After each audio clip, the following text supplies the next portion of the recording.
बाबा धाम की पेड़े की तो बात ही कुछ और है। मेरे भैया हर साल देवघर बाबा धाम कांवड़ लेकर जाते हैं और वहाँ से लेकर आते हैं पेड़े, जिसकी सभी को इंतज़ार रहती है। वरुण का तो ये फेवरेट है। इसका टेस्ट, कलर, टेक्सचर सब कुछ अलग होता है, एकदम मुंह में घुल जाने वाली। जो इस पेड़े को खा लेना वो शायद इसका टेस्ट कभी नहीं भूलेगा, क्योंकि इसका टेस्ट है ही इतना लाजवाब।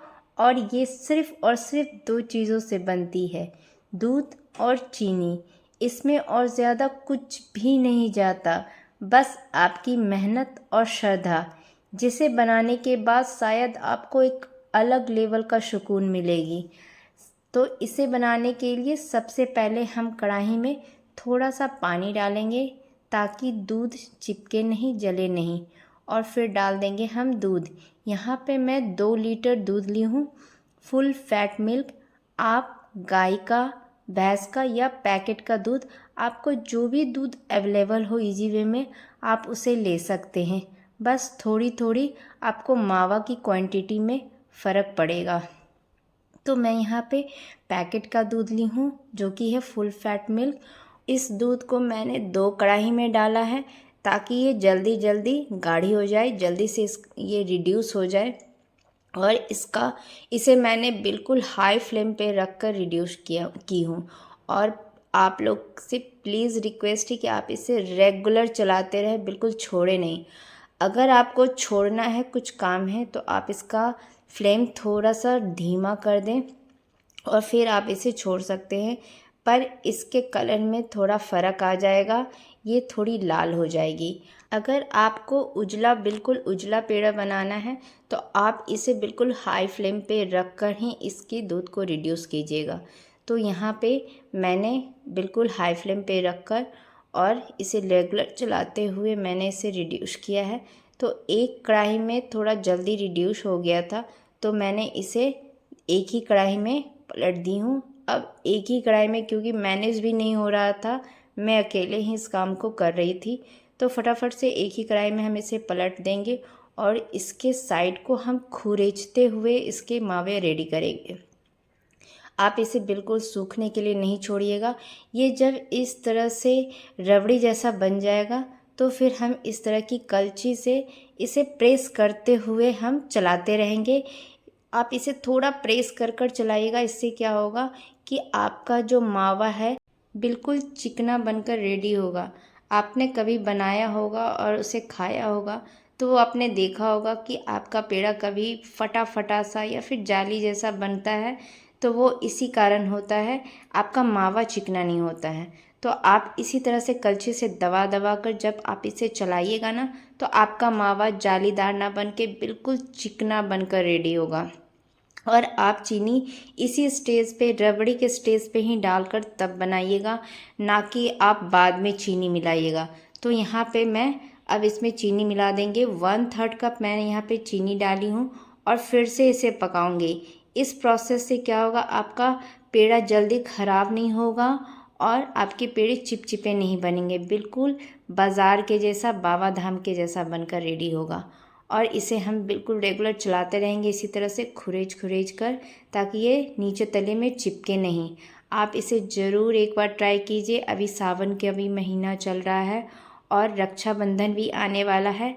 आप इस पेड़े को बनाइए और अपने भाई को टेस्ट कराइए। मावा चलाते चलाते जब वो इकट्ठा होने लगेगा और कढ़ाई की तले को छोड़ने लगेगा, तब आप समझ जाना कि आपका मावा बनके बिल्कुल रेडी हो गया है।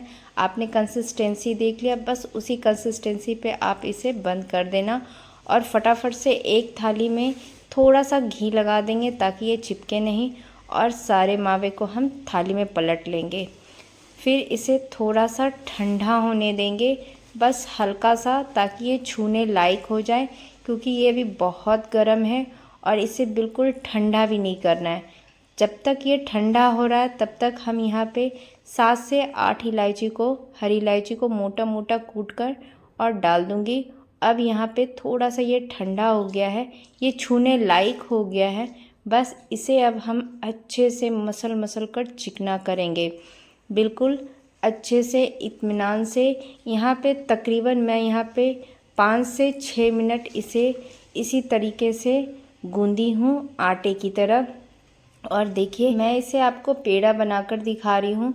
आप जब इस तरह से चिकना करोगे तो देखो इसके किनारे थोड़े थोड़े से फटे हुए हैं, मीन्स ये थोड़ा और गूंदेगा।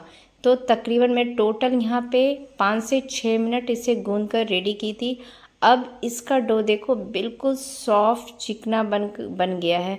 आप देख रहे होगे, इसके डो देखने से ही पता चल जाएगा, ये बिल्कुल चिकना स्मूथ हो जाता है। बस इसके हम छोटे छोटे पेड़े काट लेंगे।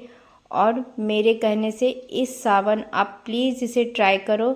इस रक्षाबंधन आप अपने भाई को बनाकर इस पेड़े का स्वाद दो और पूछो कि ये पेड़ा कैसा लगा। ये बाबा धाम के स्टाइल से बना है। मैं 100% तो नहीं कहूँगी, बट 90 to 95% तो डैम श्योर कहूँगी कि बिल्कुल आप वैसा ही बनकर रेडी हुआ था। तो बस इसी तरह से हम सारे पेड़े को रेडी कर लेंगे। थोड़ा सा हाथ प्रेस करते हुए इसकी हम गोले बनाएंगे और आपको जिस तरह से इसे डिज़ाइन देना हो, मैं यहाँ पे एक अंगूठे का निशान देके इस तरीके से बिल्कुल ऑथेंटिक पूरा पेड़ा बनाकर रेडी की हूँ। आप चाहे तो इसे साँचे पे या जिस आकार में बनाना चाहो आप बना सकते हो। तो आप भी इस तरीके से बनाकर देवघर के पेड़े को जब आप नहीं खा पाए हो तो घर पे ही बना के इसका स्वाद लो और फिर मुझे कमेंट में ज़रूर बताइए कि ये पेड़ा आपका कैसा बना है, किस तरीके से आप बना पाए हो कि नहीं। और अगर कुछ भी आपको दिक्कत होता है तो आप मुझसे कमेंट में पूछ सकते हैं। ये बिल्कुल परफेक्ट बनकर रेडी हुआ था और बनाने के बाद मुझे इतनी खुशी हो रही थी, एक अलग लेवल का सेटिस्फेक्शन हो रहा था कि मैंने देवघर का पेड़ा घर पे ही बनाया और वरुण खा के बोले वाह, ये तो बिल्कुल वैसा ही टेस्ट है। इस पेड़े को बनाकर 15 से 20 दिन तक इस तरीके से डब्बे में स्टोर कर रख सकते हैं और बिल्कुल ये ख़राब नहीं होता। तो आप भी इस रक्षाबंधन अपने भाई को बनाकर खिलाइए। फिर मिलते हैं अगले वीडियो में, तब तक के लिए हर हर महादेव।